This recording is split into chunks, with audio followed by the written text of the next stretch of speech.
Ooh, oh, wow. Ooh, this hurts. Ooh, rematerialization is not fun. Ooh, you see, I thought this would be a fun joke, you know.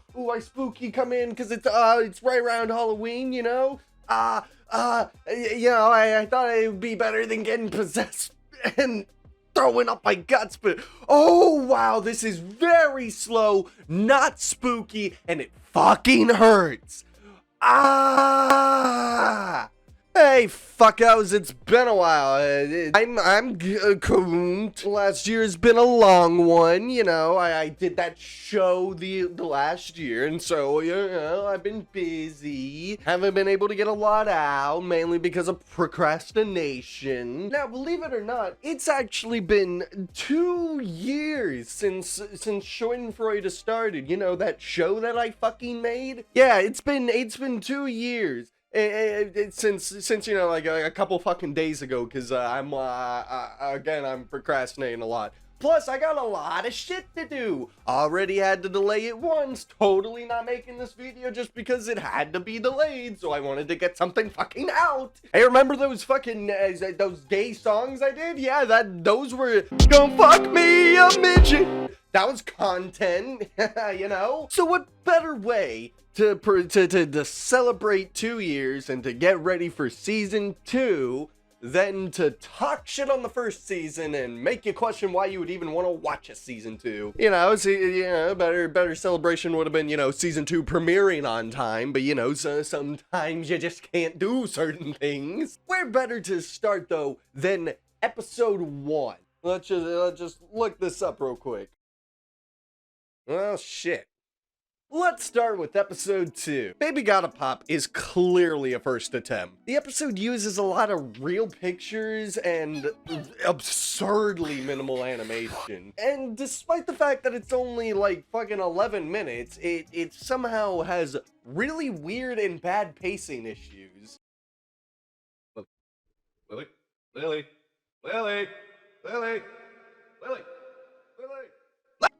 It feels a lot longer than it should. Like, it's 11 minutes, but it feels like fucking 20. But then it also feels like 2 at the same fucking time. 7 fucking hours later. I don't even know how you do that. Not to mention the plot points don't really connect all that well. Like, you got a conspiracy theory aspect. Then you got like a mythical aspect, and then you got like COVID. And none of it makes any sense together.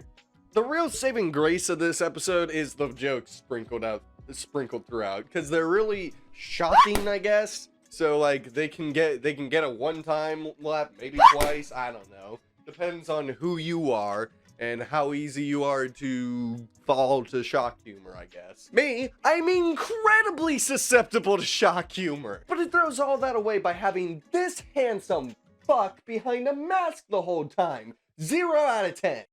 Episode 3. Doggone it begins strong by actually directly picking up from a joke that's at the end of episode 2. No more baby scams. Next time, I'm just gonna dog. And then it goes off track almost immediately by having really weird looking face designs and expressions for the characters. Not to mention somehow the dialogue got more stilted in episode 3, especially at the beginning. See? I told you getting a puppy was a good idea. Better than dealing with babies all day. Really, it just gives off the whole feeling that episode 3 is just less confident than episode 2, which is just bizarre. The comedy in this episode is significantly better with more intelligent jokes that have set up. I later would find out my father would beat my mother when he got mad, which is why they got the divorce in the first place.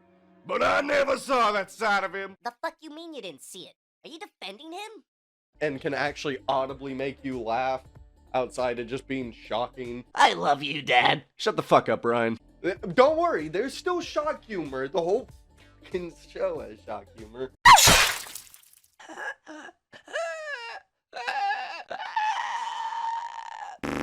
Not to mention the comedy's also better tied into the plot, which really helps to make the jokes more memorable in episode 3.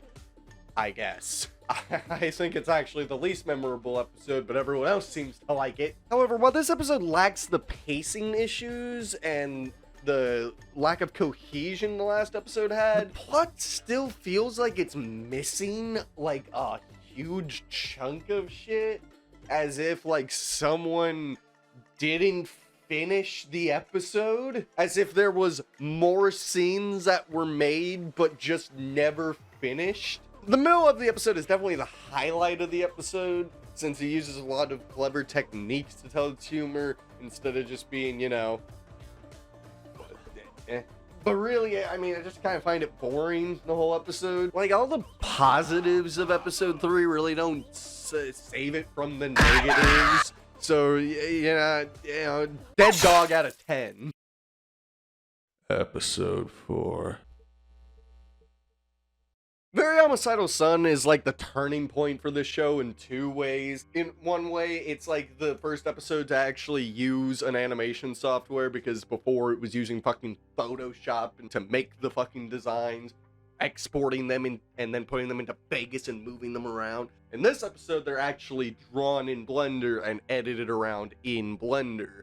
So that is a pretty big turn for the series, but it's also where the show starts feeling like a fucking show instead of just a mess. Don't get me wrong, it is still a fucking mess of ideas, but now you can classify it as a show. It has officially surpassed 12 Ounce Mouse, which is the bare minimum of what a show can be. Fuck you, 12 Ounce Mouse. The episode opens with a simple yet effective SFM animation that ties into the plot and the theme of television. The jump to Blender helped drastically with the show, as it allowed for more poses and more elements to the scenes, and even allowed for their eyes to actually fucking look at each other, which was one of the most unsettling part about the early episodes. Don't worry though, if you liked it, it's still there.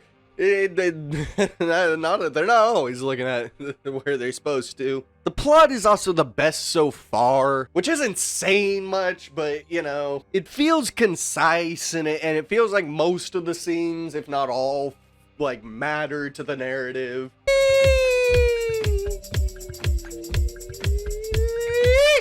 Which you can't really say for all the other episodes. All 2 of them. Oh, fuck. This is the episode that finally actually did something with Ryan, who was just a character who was just abused and there before. Very, very directionless character up until that point.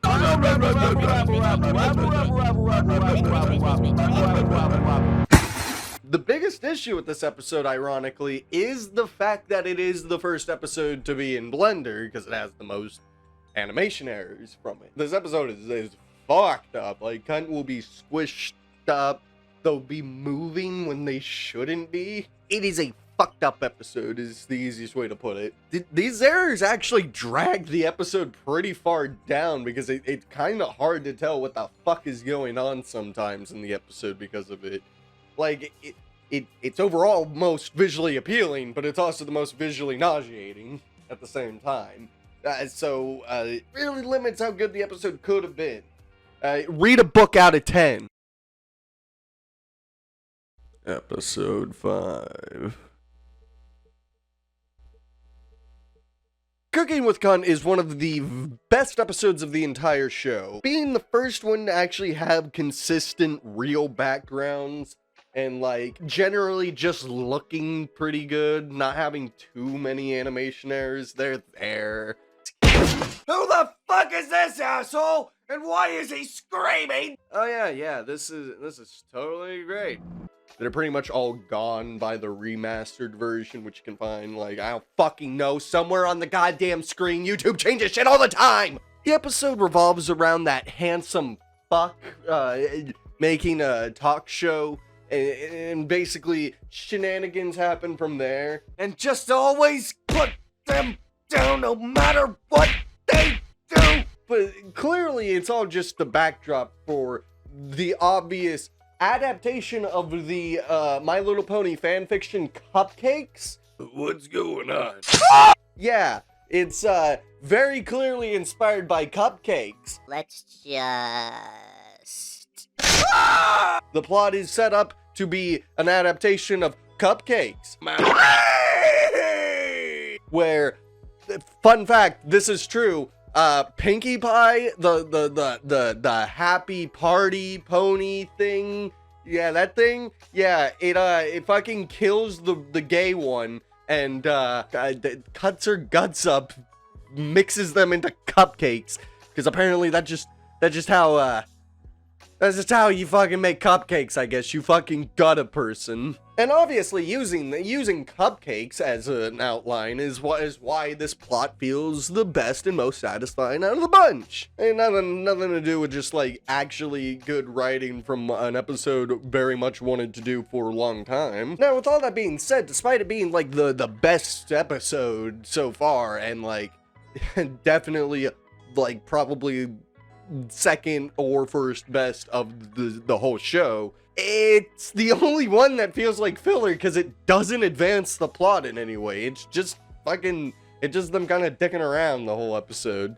I mean, it's a comedy show. You don't really need to advance the plot, which is probably why this one's the best, because it didn't give a fuck. That being said,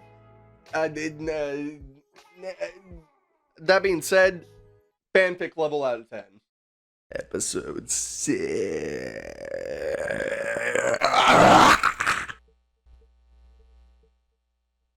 Caffeine-based psychosis is one of those episodes that everybody says they love, but they really only just love one scene, and the rest of the episode is kind of eh. This episode is just kind of a meandering mess. You sure you got enough time for this? Why are y'all talking like that? That doesn't really follow through on any of its goals that it set up at the beginning. Jesus, this place never ends. Why did he make it so big if nobody's even here other than the shop owners? It just kind of like it goes through the motions for most of the episode. It just kind of it felt lazy. It felt like it had one idea. Okay, we need to talk about Ryan. We can't let him go around casually stabbing everyone like this. And then halfway through, they wanted to do a different idea. So, tell me what's bothering you all. That like was more plot related and didn't really mesh well with the original, but they just kind of, squeezed it until it works, I fucking guess.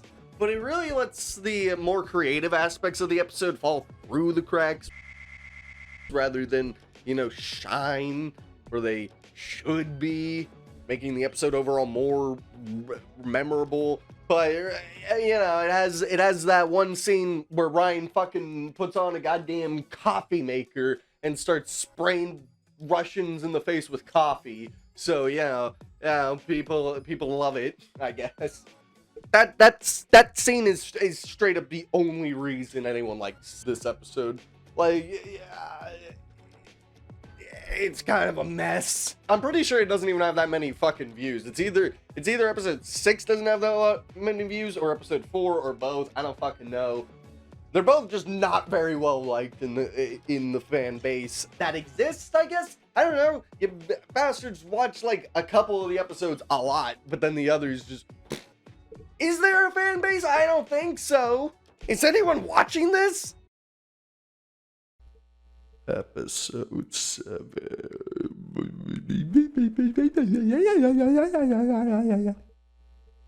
A Very Rainbow Christmas is the highlight of season 1. It is, like, again, it's kind of either this or episode 5. This one's overall a better episode, though. It has the most animation in the season. The writing is the peak of the series. And built this super cool filming house, and now I've got all this shit and you've got nothing, so fuck you, you stupid piece of shit. The pacing's top notch. My god, this shit is terrible. The sound mixing is the best it's been. It kills off Ryan. I mean, what more could you fucking want? The episode revolves around the reintroduction of the creator's old character, Rainbow Chris, after like who the fuck cares how long. The show implies that it's set after the original show that character is from, which is kind of stupid given the fact that like you cannot watch it anymore. It's gone. It's been erased from existence. So like who the fuck is this for? I guess it holds up on its own. Maybe, I don't know, maybe there's a shitload of references I just haven't fucking gotten this whole time. With no way of experiencing the old show, it really puts into question how many of the jokes are just flying over new fans' heads. Fans. Let's not get carried away. Overall, episode 7 does prove the show has something going for it, at least. Especially now that Ryan's dead. Forever. 7 out of 10. So that was Schadenfreude is season 1.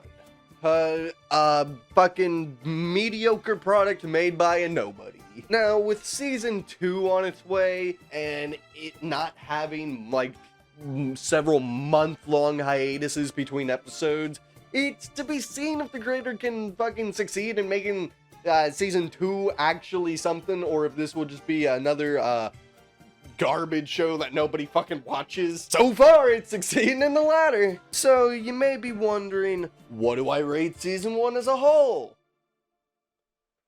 Well, 10 out of 10! Fuck you, it's my show, you pussies! And since this is the only real review of the show, that means the show's got the fucking highest review ever. Give me my 100% Rotten Tomato right fucking now!